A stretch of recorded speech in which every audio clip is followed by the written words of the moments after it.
On va voir comment décomposer un objet. Pour décomposer un objet, déjà, qu'est-ce que ça veut dire? J'ai ici un rectangle transparent à l'intérieur. Avec la flèche noire, je déplace l'objet en entier. Avec la flèche blanche, je peux bouger parfois seulement certains vecteurs. Mais vous voyez que je ne peux pas faire des modifications qui soient très complexes.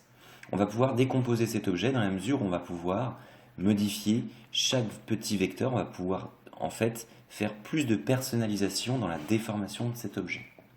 Pour faire cela, on va devoir décomposer cet objet.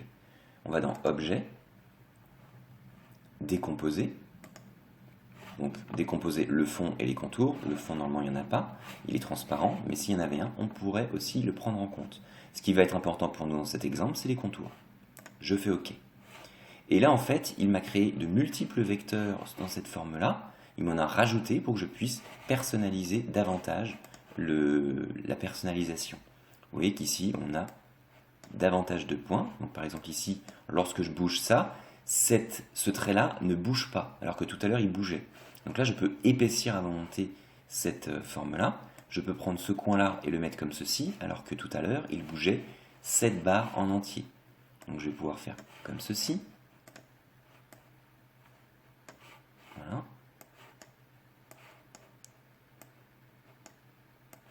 Je vais pouvoir arrondir ici. Alors pour arrondir, vous voyez que vous avez des petites sphères ici qui apparaissent. Et quand vous les poussez, vous les arrondissez. Donc ça vous donne quelque chose comme ça. Et vous avez plein de petites sphères ici qui apparaissent. Ça veut dire que vous pouvez les glisser et les déposer. Ça aura un impact sur votre forme. Voilà. Donc là, vous voyez qu'on a tout de suite, on est parti d'un rectangle simple et on a réussi à faire une forme un petit peu plus originale. Donc voilà, donc ça c'est vraiment dans Objet, Décomposer. Après, on va pouvoir dissocier. Si j'appuie sur Dissocier, voyons voir s'il a fonctionné. Non, parce qu'en fait, nous n'avons pas associé deux objets. Qu'est-ce que ça veut dire associer deux objets? J'en crée un supplémentaire. Je peux faire Objet, Associer.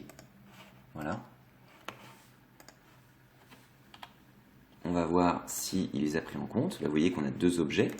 Si je sélectionne, il ne les a pas pris en compte. Alors, ce qu'on va faire, c'est que je vais faire CTRL A, Objet, Associer. Et voilà. Et regardez, nous avons maintenant un carré de sélection où les deux sont associés et on va pouvoir les traiter ensemble. Donc ça, c'est très bien lorsque vous voulez rajouter des objets et les mettre les uns avec les autres. Par contre, effectivement, si je fais CTRL A pour tout sélectionner, Objet, Dissocier, à nouveau, on aura une dissociation de ces objets-là. Ensuite, je refais CTRL A pour tout sélectionner. On va avoir verrouillé la sélection. Hop, qu'est-ce qui se passe? Ma sélection est verrouillée, je ne peux plus la modifier. Je retourne ici, tout déverrouillé, mes objets sont à nouveau modifiables. Donc, pixeliser. Pixeliser, ça transforme tout simplement votre objet vectoriel en objet pixelisé, c'est-à-dire, à partir du moment où c'est pixelisé, vous risquez une perte de qualité en réduisant ou en augmentant votre objet. Vous n'aurez plus cette liberté de modifier, de transformer et de modeler votre forme comme vous le voulez. La forme sera figée et vous ne pourrez plus y toucher. Ensuite, aplatir des transparences, on ne voit pas ça tout de suite. Tranche, on ne va pas voir ça. Trait, dégradé de forme. Donc là, vous voyez qu'on a à nouveau distorsion, dégradé, perspective. Ce sont des objets qu'on a vus dans un chapitre ultérieur ou antérieur. Tracer, joindre, alignement, vectoriser les contours, décalage, simplifier. Donc là, si je fais joindre,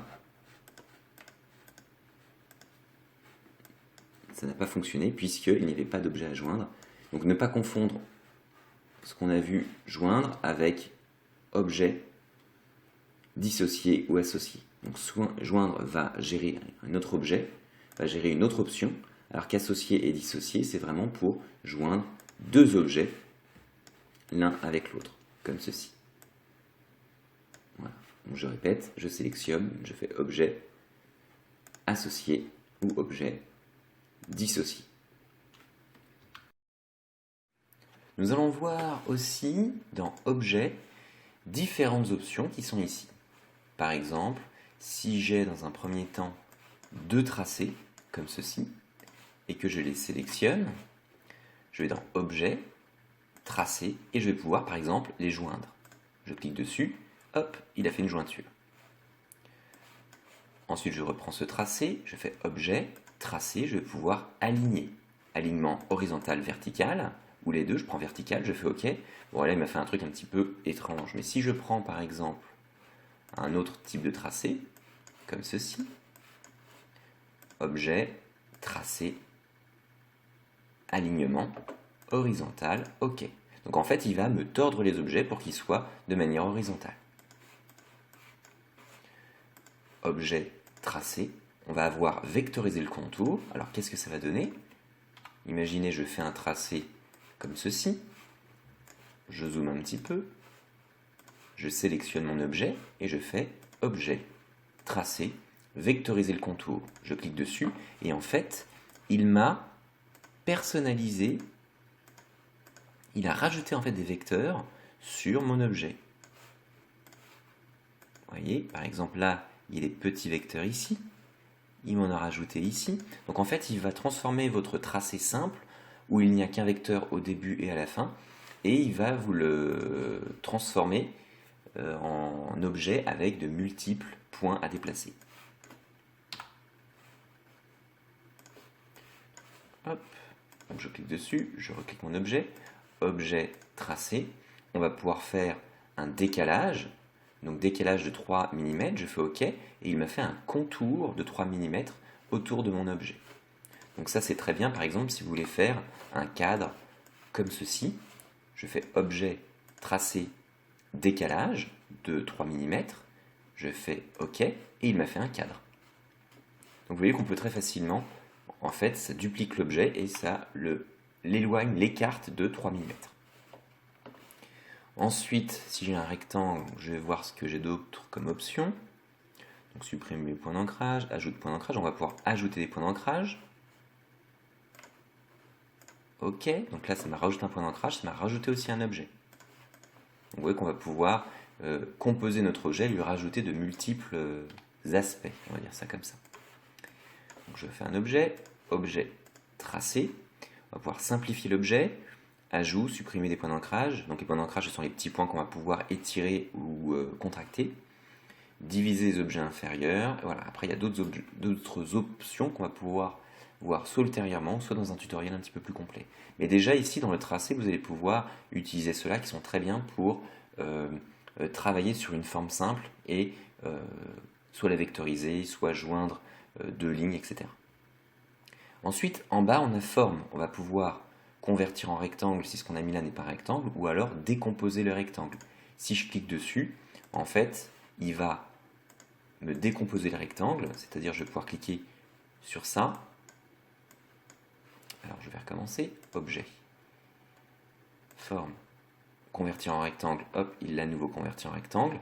Sinon, objet, forme, décomposer le rectangle. Donc on va pouvoir travailler de différentes manières avec notre rectangle. Donc si je fais comme ça, hop, objet, forme, convertir en rectangle, voilà. Et là, à nouveau, quand je le bouge, il reste figé. Oui, hop. Très bien. Objet, on va faire motif. Alors on va pouvoir créer des motifs qu'on va pouvoir après utiliser de différentes manières. C'est-à-dire que autant là, on peut avoir des motifs. D'accord? On va pouvoir apposer des motifs dans notre forme ou utiliser différents motifs qu'on va pouvoir mettre dans notre espace de travail. On verra un petit peu plus tard comment créer des motifs. Donc après dans objet, on a distorsion de l'enveloppe, on verra ça plus tard. On a des options de perspective qu'on a déjà vu dans un chapitre ultérieur ou antérieur, ça dépend de par quel chapitre vous commencez. On va pouvoir vectoriser l'image et avoir d'autres options qu'on ne va pas voir tout de suite. Donc vous voyez que dans objet, vous allez pouvoir faire effectivement différentes modifications. Donc je sélectionne l'objet et là dans objet, toutes ces options sont proposées. C'est-à-dire que si je clique à l'extérieur et que je clique sur objet, les options ne sont pas proposées. Donc si vous voulez qu'elles soient non pas grisées mais actives, il faut cliquer sur l'objet que vous allez voir modifier, choisir l'option que vous allez voir modifier et ça va s'appliquer sur l'objet qui est sélectionné.